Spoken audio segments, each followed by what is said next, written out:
Welcome into Locked On Knicks. We're continuing answering your questions in our off-season mailbag today. Do the Knicks need to, or should they, or who are some guys they should look at for non-star trades to potentially fill out the depth this offseason? What is the situation with Kevin Durant? Would the Knicks ever look at him again? I don't know. We got to ask the question, so we're going to answer it. And at what point would salaries become a little too much and push the Knicks over the second apron? Probably sooner than you would think. We're talking about it next on Locked On Knicks. You are Locked On Knicks, your daily New York Knicks podcast, part of the Locked On Podcast Network, your team every day.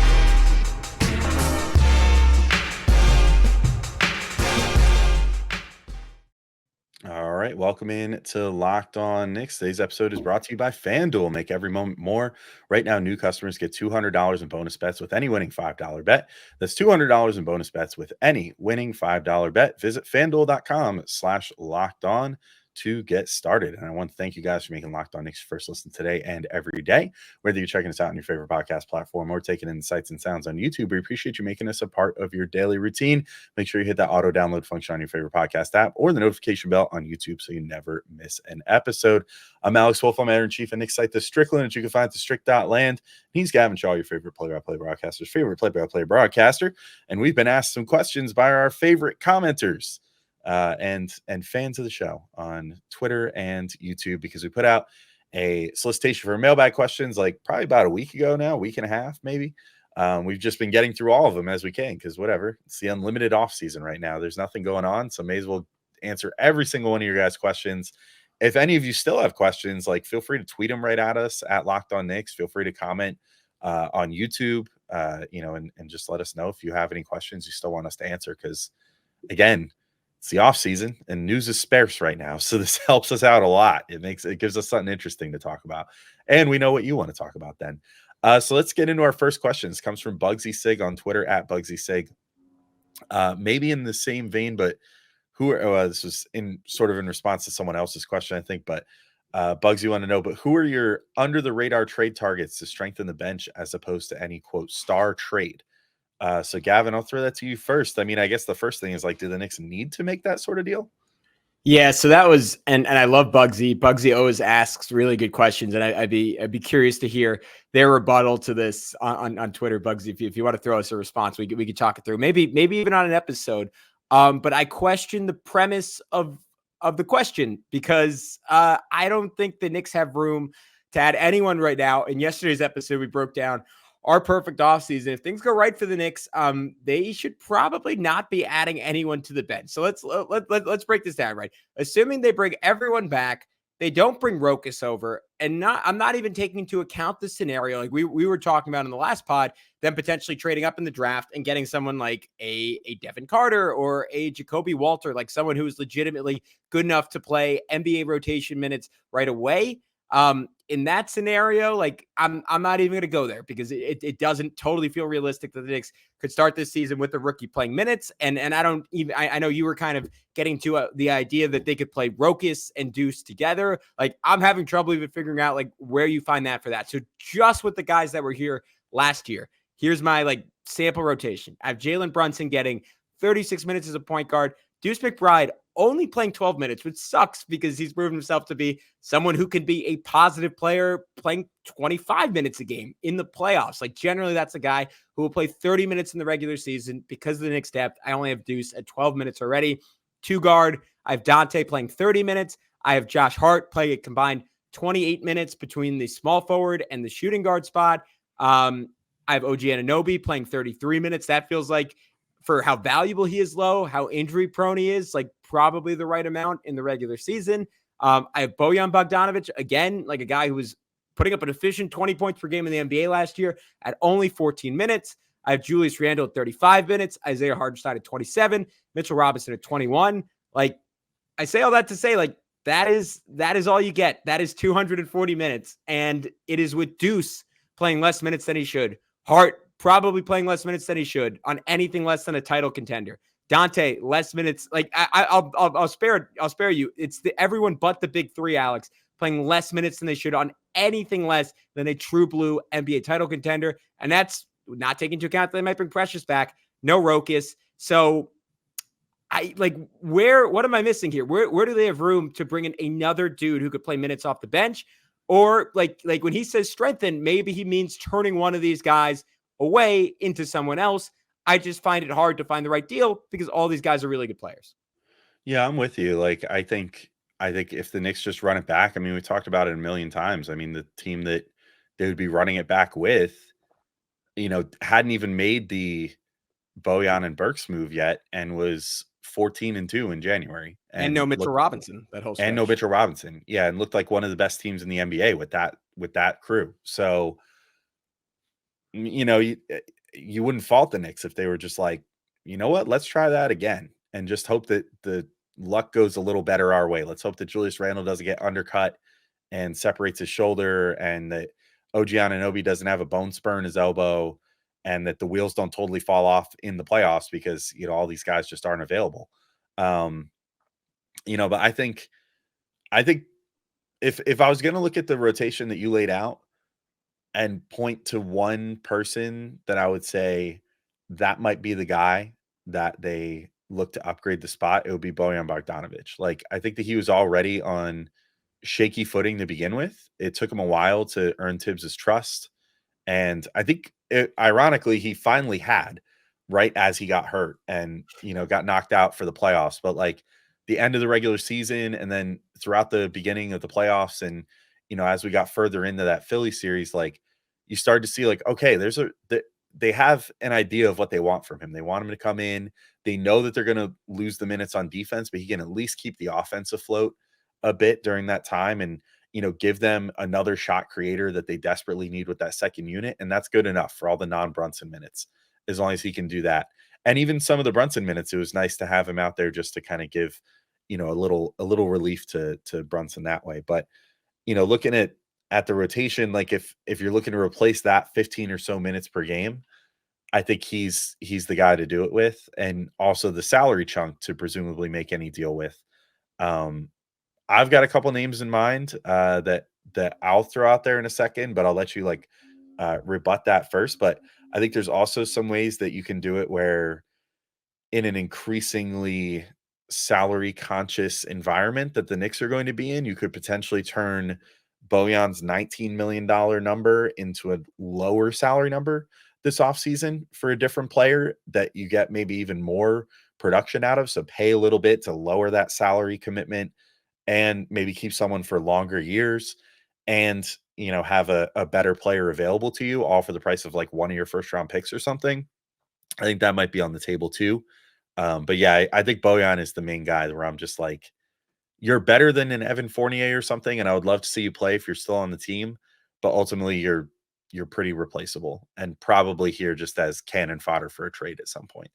Yeah, I think I would love to see the Knicks open the season with Bojan. Well, I guess I'm going to contradict this in a sec because I'm going to throw out a trade. But barring like the perfect trade, I would love to see the Knicks open the season with Bojan, just because I don't think they got to really see his full potential. Like it was a real acclimation process for him coming to New York, as you noted. And honestly, like we probably should have expected that a little bit more, given that his role in Detroit was vastly different than what he was being asked to do in New York. Like in Detroit, there were no rules. Like he was like, as much as Cade Cunningham was their best player, like Bojan was probably their best offensive player, certainly their best scorer. And he got to play that role in the Knicks. It was like, all right, you're probably going to be the second option on the floor. When you're on the floor, you're going to play a half or at times like a third of the minutes you were playing in Detroit. So like good luck finding a rhythm. And it took him understandably a while to figure that out. A year older, maybe a year worse on defense, like maybe a year even slower on offense and like not having like just enough burst to like complete some of those funky drives that he flashed with the Knicks. So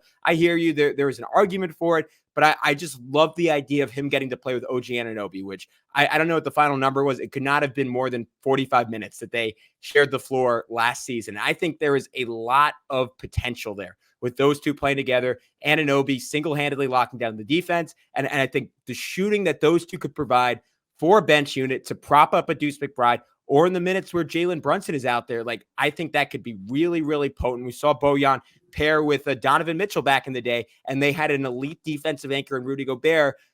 Those teams did not always translate to the playoffs because like ultimately like it was too much to ask Bojan to play 40 minutes because he's just that bad of a defender. but in a smaller role with a equivalent defensive anchor or close to equivalent OG Anunoby, plus either Isaiah Hardenstein or Mitchell Robinson, there to protect the rim every single minute he's on the floor next season. Like, to me, like, you can really insulate him and you could really have a potent offense. And I think it is going to help Jalen Brunson. I think it's going to help Julius Randle. Like, when Randle's playing those heavy bench units during that 14-2 stretch in January that you referenced, Alex, though that was maybe the only time things got shaky because there was just not enough shooting on the floor. Bojan can solve that almost single-handedly. So I think there are a lot of ways to use him. I think there could be better options out there, but I do think he's valuable in a limited role if the Knicks use him correctly. We're going to talk about that a little bit more. We're also going to talk about, like, all right, like, actually answer this question. Who are the guys that we would trade for if a worst case scenario plays out, or we just want to upgrade? So we'll get into that and much more next on Locked On Knicks. But first, we got to let you know about our friends over at FanDuel. And summertime means baseball, the NBA Finals, and more. And you can bet it all on FanDuel.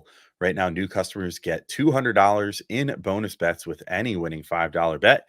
That's $200 you can use to bet everything from the Finals MVP to who's going to hit one out of the park. And I don't know. I'm looking at the Finals odds right now. You know, we're avoiding individual games at the moment because we're recording this on the eve of game 4 or the like a couple hours before game 4 is set to start, or game 2 is set to start. So by the time you're listening to this, we might be looking at game 3 or game 4, excuse me. And so I don't want to talk about individual games. I think I want to say just right now, as I'm looking at it, the Mavs are plus 330 to win the Finals. I feel like that's still a bet worth throwing down a couple bucks on and seeing if maybe it hits.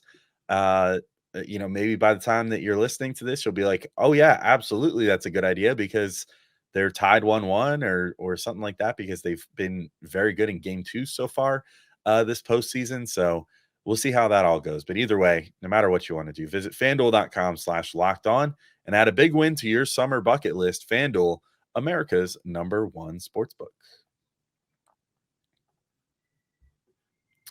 All right, and we're back in to keep talking through this great question about if the Knicks should be pursuing non-star trades during this offseason. So, Gavin, I'll let you close out the Bojan section because I'm eager to get into some of these potential moves here, because I do think there are some intriguing guys the Knicks could target that could potentially upgrade that spot and better armor them against potential injuries that kind of derailed their season this past year. Yeah, so I'll give you. I said I would want to keep Bojan unless the perfect candidate came around. To me, that's still Malcolm Brogdon. I know they're saying, Gavin, weren't you singing this song 4 months ago around the trade deadline? I was singing the song, but you know what? The hits are the hits. I'm going to keep playing them. I really still like Malcolm Brogdon on the Knicks, and I don't think the Knicks like ever totally solve their their problem of not having a true blue backup point guard. Deuce McBride showed flashes of that in the playoffs this year. A little bit more self-creation. His handle, like at points, was exceptional. But in terms of just like having that, I'll try to avoid saying point guard again, that point godness that like someone like a Chris Paul has, and just like some of those qualities, right? Like how to manage a game, like sense of time and score, when someone needs the ball, when someone needs a play run specifically for them. I just don't think that is how Deuce is wired as a player. And the more important thing is that he just does not consistently create for others. And you need that in a backup unit at the biggest moments. Like the Sixers were not totally able to expose that in the Knicks, and that was a minor miracle. And it took Jalen Brunson, like at times, playing close to every minute of every game. And I think for Brunson's future health, for the Knicks' future as a title contender, that cannot be the way going forward. You need someone who can handle the load in second units. Of course, that will be Julius Randle to some extent, and maybe that is enough if you surround him with a Bojan, with a Dante, with an Anunoby, other guys who can create their own shot. But I still don't really see any of those guys as true pass-first guys. Maybe that's Rokas Jokubaitis. I think Malcolm Brogdon's kind of the best case scenario in that he gives you some size, he gives you some scoring, and he's a elite shooter. The only caveat with that is I think it only happens like if something disastrous happens with an OG Anunoby. So maybe this is just kind of a break in case of emergency scenario, because you would just have such a glut in terms of guard minutes. If you want to get Brogdon on the floor for 20 minutes, you want to get Dante on the floor for close to 30. You're trying to play Josh Hart's normal amount of minutes. Like, it gets a little dicey unless you move Hart kind of to a full-time power forward. You play Dante a little bit at the 3. There are ways you could do it. It just kind of comes down to if Tom Thibodeau is comfortable playing a little bit smaller. Yeah, the only other thing with Brogdon is he does make like $3.5 million more than what. So you might have to trade Deuce in this trade. That's I should have said that, but yeah. Well, no, I think it would work with the 120% rule. But wait, doesn't that go away with the apron or no? Yeah, but if they execute it before the actual like next league year starts and before they ink all those other deals, then they're not technically under the apron yet, right? So then they'd still be able to use that. So if they handle it expeditiously this offseason, then maybe at the draft or something, then none of that's going to come into play because they won't be over the aprons at all yet. But that could push them closer to that second apron, which might be something that they want to avoid. Was kind of more what I was getting at there. So I guess it'll be interesting to see how that calculus plays out for the Knicks in this offseason. And I guess in that vein, both the trades that I thought of actually go the opposite direction, where the Knicks would get someone who makes less money in exchange for Bogdanovic that could potentially give them the same, if not a little better production, and maybe cost them a little bit in future assets to make that happen. I looked at like Denny Avdia, for example. He's on a descending extension. So this is his rookie extension they signed. It starts him at $15.5 million and then declines over the course of 4 years to get him down to about $11.5 million by the end of it. So that's a very Knicksy deal. I'm quite frankly surprised that some other team managed to pull that off. This seems like the sort of deals that only the Knicks pull off, where they're descending contracts like that actually pay you more upfront than they do at the end. But I mean, you could trade Bojan for him straight up. Bojan makes like $19 million, but with the $15.5 million and then that 20% rule, at least according to the Trade NBA Fanspo trade machine, which is pretty reliable, it works straight up. You can make that work with those two guys. So maybe you do that and then trade one of pick 24 or 25, or maybe you trade one of the future picks, something like that Detroit, like pretty heavily protected first round pick, perhaps Washington's own heavily protected pick, you trade back to them, which opens up more future avenues for them to be able to make other trades if they feel like they want to make one in the next couple of years. Because when you have picks with that many protections on them, it sort of hamstrings you as to what you can do as far as trading your own picks for a little while. So maybe that's attractive to them to just say, all right, fine, we'll trade you Avdia. We'll get Bogdanovic back. He'll be fine enough for this year. He could do like what he did with the Pistons last year on this team this year. Maybe we flip him again at the trade deadline, get something extra back for him in exchange. And then, the Knicks get a good player that does a little bit of everything on a descending contract for the next 4 years that, hopefully will keep them, if not totally out of the luxury tax, maybe can help them skirt the second apron at some point with that descending contract. Yeah, I love the player. I don't think the Wizards would do it, or they would be really dumb to. And they've done dumb things in the past. Of course, they got Michael Winger, I believe it was Michael Winger from the Clippers, to run their team. I just don't. He's 23 years old and he's 6'9", and he put up 15 points, 7 boards, 4 assists, shooting 50% from the field, 37% from 3. Good defense. Like, to me, for a team that just really does not have a lot going for them, like, it would be tough to stomach. Like, I think that would almost be a thing where the Knicks would have to give up like 3 first-round picks and some of their own. And you know what? You could make a case for it, like, especially if the Knicks thought, like, all right, maybe like things aren't going so well with Julius Randle, and we want to find like someone to replace him with while trading Randle for a star at a different position. And you look at Avdia as your power forward of the future, then I could see that kind of draft output being worth it. To me, like, just Bojan and the Wizards first, like, if I'm Washington, I have no business doing that. Then again, like, I think with this current front office, like, they trade away Kristaps Porzingis for nothing off a great season, which seems insane. And if you want to look at why the Celtics are where they are, it's because the Wizards basically handed them a championship. So you know what? Maybe you shouldn't put it past them. Yeah, for sure. I think we've got a couple other names to talk about here still for the Knicks to potentially look at if they were looking to upgrade that Bojan Bogdanovic spot. And then we'll talk about somehow in the year 2024. We'll talk about Kevin Durant for a minute, and then also just give a brief look once again into what the luxury tax is and how the Knicks can hopefully avoid it. So that's coming up in a second on Locked On Knicks. This show is sponsored by BetterHelp. We all carry around different stressors, big and small. When we keep them bottled up, it can start to affect us negatively. Don't I know it? Therapy is a safe space to get things off your chest and to figure out how to work through whatever is weighing you down. I found it incredibly helpful, more than anything else. Like if you get a great therapist, like it can certainly be even more than this, but just having a place to vent for 45 minutes a week, like I think people do not appreciate how much it does for your mental health and in turn your physical health. When you don't have that resource available, it is a life changer. So if you're thinking about starting therapy, give BetterHelp a try. It's entirely online, designed to be convenient, flexible, and suited to your schedule. All you have to do is fill out a brief questionnaire to get matched with a licensed therapist and switch therapists anytime for no additional charge. Get it off your chest with BetterHelp. Visit BetterHelp.com/LockedOnNBA today to get 10% off your first month. That's BetterHelp, HELP.com/LockedOnNBA. All righty. Let's continue talking trade targets. I am going to get into the other guy one. It's going to be a little bit of a controversial name, but I'm going to bring him up anyways. How about Jared Allen, Alex? And this is to be clear, as I kind of caveat in the first segment, like I really only see a lot of these trades happening in like kind of like a breaking case emergency scenario. So this is the fire extinguisher for if Isaiah Hartenstein takes $30 million of Sam Presti's money this summer, or I guess Clay Bennett's money this summer. But Jared Allen as an Isaiah Hartenstein replacement, like I think that will be the interesting question if Hartenstein leaves. Like, are the Knicks willing to take a small step back and say, you know what, Mitchell Robinson, as long as he's healthy, a more than capable starting center, like potentially one of the 10 best in the NBA.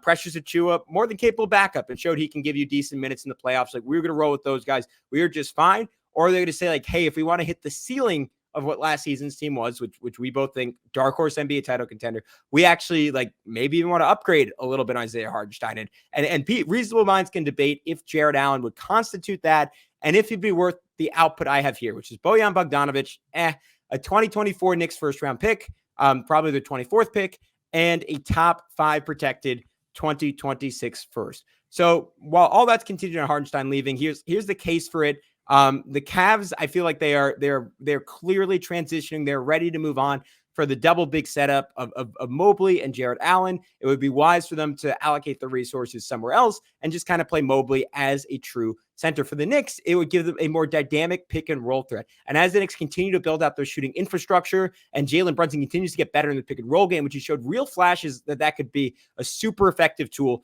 with Precious Achiuwa, I think having a big who is a great rim runner could open up a lot for this offense. And Jared Allen is certainly that. Mitchell Robinson is not that. Isaiah Hartenstein is decent at it, but he's not. He doesn't quite give you what Jared Allen would give you in terms of a guy who's quick while also kind of having the vertical finishing that Mitchell Robinson brings to the table and being even quicker off his feet. He can also create a little offense for you, which will help the bench units even more, make the Knicks even more unguardable at the closing moments of games, and does not really represent any meaningful defensive drop-off from Isaiah Hartenstein. Like, both are excellent defenders in their own right, even if they get it done in slightly different ways. So obviously that's not something I'm rooting for. Like, it would suck for the Knicks to have to like give away 2 firsts just because Hartenstein decided to take more money somewhere else. But I do think there could be some benefits to going and getting Jared Allen, even if he'd have to wear some sunglasses and adjust to those bright lights at MSG. Yeah, and I think that you'd have to probably, if you're opting to say, all right, Hartenstein left, I'd like to stick with Mitch, you have to have a contingency in place. I mean, it's the same as if Mitch left somehow and you were left with only Hartenstein. Like, both guys have injury histories, and you kind of figure that they're going to pick each other up throughout the year as far as like when one's injured, hopefully the other isn't. But that's not even always going to be the case necessarily, as we saw this past year where Precious Achiuwa had to step in and play huge minutes. Like, I think, if you have Mitchell Robinson left over from Isaiah Hartenstein, I think that even if it's not a bigger, splashier move like a Jared Allen, you have to look to do something like that and get another like capable Tibbsy center in there. But Jared Allen would be like the best case version of that, where you go, all right, well, let's just go get the, one of the better versions of the type of player that Tibbs likes there that's not Isaiah Hartenstein, and hope that it works out and that we can replicate the same type of 1-2 punch that we had last year at our best, and just let the cream rise to the top as far as who ends up starting versus backing who up. But no matter what, you're in good shape there, I think. So I'd be with it. I think a lot of people would just have to go back and delete a lot of stuff out of their Twitter history.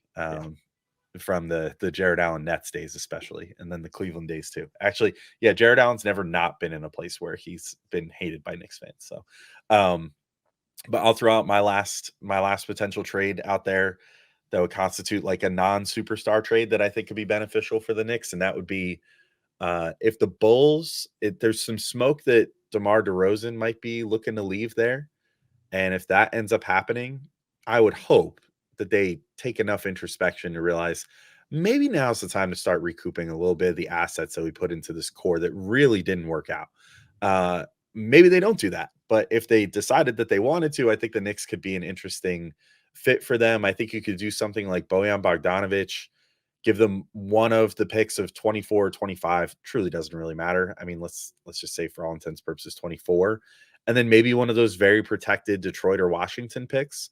That are, like, in my opinion, at least, not very valuable first rounders, as we've seen through the negotiations over the years. I just think that they're so protected that they're never going to turn into a great first round pick. They'll at best be like the 12th pick in the draft or something. But even that is only like the dart throw best case scenario where the team stays just bad enough to stay in the lottery, but just good enough to not be top 10. It's like there's a lot of machinations in place there. So maybe throw them one of those, and then you could do both these guys and still save some money, which would be sweet. Alex Caruso and Ayo Dosunmu, I think, would be a great return if you could do that. Use one of the first this year, again, and another one of those like very protected ones, and then just Bojan's salary to make that happen. Caruso is like an all defense level player. He could come off the bench. He could give you great, guard minutes. He's a little more point guardy. At least he has been at points in his career. So if you feel a little unsteady still about Deuce running the point guard off the bench, he can come in there with Deuce and give you, I mean, bench backcourt wise, easily the best one in the NBA, maybe the best defensive backcourt in the NBA, period. If you play those two guys together for large amounts of minutes, which would be great. And then Ayo Dosunmu, I think he probably would turn into the guy that would be a break in case of emergency sort of guy with the Knicks, but pretty affordable contract. He's only making like $7 million for the next 2 years. Can score, can shoot the three really well. He shot like 40% from three on like three and a half attempts, something like that this year. So I mean, he's a really good player. The Knicks got to see that a couple times. I think both guys would fit in really well with this team. And then you save like $3-4 million off of what just Bojan's salary would be. So I think that would be a good use of assets, a good use of first round picks in a way that is productive and sort of just builds on the concept of this team is pretty much right there, but just a couple extra pieces would be really helpful to put them over the top. Yeah, I'm in total agreement in that. Like I love Caruso as a player. I think it would just sort of reinforce that the Knicks like just will put a rotation out there where they never play anyone with any meaningful weakness. Like it was what we were talking about first segment, Bojan. Like, all right, do you want to put a guy out there as a defensive liability? Like Alex Caruso is one of the best defenders in basketball. Like he's turned himself into a good enough shooter that you can't really play off him. And at a certain point, you look across the board at the New York Knicks and you say, what is there to attack? And there's just nothing. So in that sense, it is a great deal. I guess my first concern would just be, is that enough for the Bulls? Like they turned down allegedly, like I think the Warriors were offering them 2 unprotected picks for him, and they didn't do it. And I know you caveated this, and you have to take into account like the Bulls. I don't even want to say the Bulls are a little nuts because if they want to keep Alex Caruso, like more power to them. He's an awesome player. Like I don't think that's I'm not gonna like neg the Bulls into this. Like I don't think that's a crazy decision by any means. They just sort of have to pick a direction, and they're not doing that right now. But if they did decide to trade him, the other concern is just like, is there enough minutes? So I think Dosunmu, unless there were injuries, and with the Knicks, there probably will be injuries. So in that sense, like maybe you're up the right path there. Like there's no time for him. I could slot in 21 minutes for Alex Caruso. If you take Dante DiVincenzo down to 27, you keep Josh Hart at 28, and you just obviously wipe away Bojan's 14 per game. Like that would get you to 21 minutes of Alex Caruso a night, which would be pretty good. Like that's like that. I think that's a reasonable amount on him. And like inevitably, because there are injuries, like sometimes he'd play more. So I'm cool with it. I think he'd be awesome. Do you want to wrap up with this Victor Miguel question, then a little bit in luxury tax? Or do you have any final thoughts on that? No more on that. And I mean, I don't want to give spoilers, but I think this next one's going to be pretty brief too. Victor Miguel wants to know, at Victor_Miguel_B on Twitter, wants to know, would you take Kevin Durant after all the crap he spoke against the Knicks? Gavin, my thoughts are pretty brief. I'm out on him at this point. I think that he still has ability. But I think that he's more trouble than he's worth at this point. As a personality. I just think that he's destructive to every team that he's been on recently. He comes in and it's like all the worst things that anybody says about LeBron, I think, are even like 5 times more with Kevin Durant. He comes in, everything becomes about him on the team. When he gets there, they make rash moves to try to appease him and try to build like this big three around him or whatever. And then it all goes belly up after like a year or two. And then you have Durant by the end of like year 2 leaking stories that he possibly wants out already and whatever. It's a tale as old as time at this point. Like, the only good thing he had going for him was the Golden State thing, and he could have kept that rolling for years. And instead he was like, no, I want to go forge my own legacy. And then has just burned 2 franchises to the ground at this point. And just left them smoldering piles of ash. I mean, the Suns aren't quite there yet, but they're damn close. I don't know. I think I would stay away from him at all costs. I just don't think I don't think the benefits outweigh the cost even slightly with going after Durant at this point. Yeah, I think history's on your side is what I'll say. Like, given the track record, that totally reasonable take. I think if the price was right, like I kind of have faith in the Knicks infrastructure to be like, I think the same way, not that obviously Kevin Durant had a much better reputation when he was going from the but I think without the championship pedigree, the Knicks are very similar in that, like, just from an emotional perspective, they're one of the better built teams in the NBA in recent memory, like one of the more mature teams, like one of the more which is one of the best cultures like the NBA has had in the last 5 to 10 years. And I think they can handle Kevin Durant because, like, I don't think Kevin Durant's teammates ever hate him. Like, I just think he makes a fuss. And, like, to your point, like, that can blow up a franchise, but when he's not the best player, like, there's a little bit less ability for him to do that. And at this point in his career, like, especially if it was like a year down the road, it would be Jalen Brunson's team, and it would always be Jalen Brunson's team. So I think you could take advantage of what he brings to the table without the negatives. And yet I don't think it's ever going to happen because the Suns, like, if you listen to Matt Ishbia, like, delusional or not, like, he thinks they are contenders, and he is treating them like they're contenders. And frankly, like, he doesn't really have a lot of alternative paths to go down. So unless they just get off to like the worst start ever next year, I don't think they're trading Kevin Durant before the 2025 offseason. So then you want to have the conversation. Sure. For now, it's not even a realistic option. And even if it was right now, the cost to get him would be too high for the Knicks for it to make a whole lot of sense, because they probably have to give up a lot of their depth and a lot of their picks. And I just don't see them doing it for a guy who is increasingly injury prone and despite an incredible offensive season, increasingly on the decline, and has not shown a track record of being a true blue superstar in the playoffs in recent years. Final question, Alex, comes from at Martin Joshua 8172 from YouTube. We appreciate everyone asking on YouTube. Really cool. At what first-year salary does it become impossible to keep OG and Standard the second apron? Assuming you make your 2 draft picks, keep Bojan and iHeart at max and sign minimums for the other roster spots. Alex, I'm leaving that to you. It's so I'll just say, if anyone wants like a full explainer on this, we did a full episode like a week and a half ago. That we did like a whole like 30 something minutes on this, and I think it was a really good episode. So definitely go check that out if you want the full answer.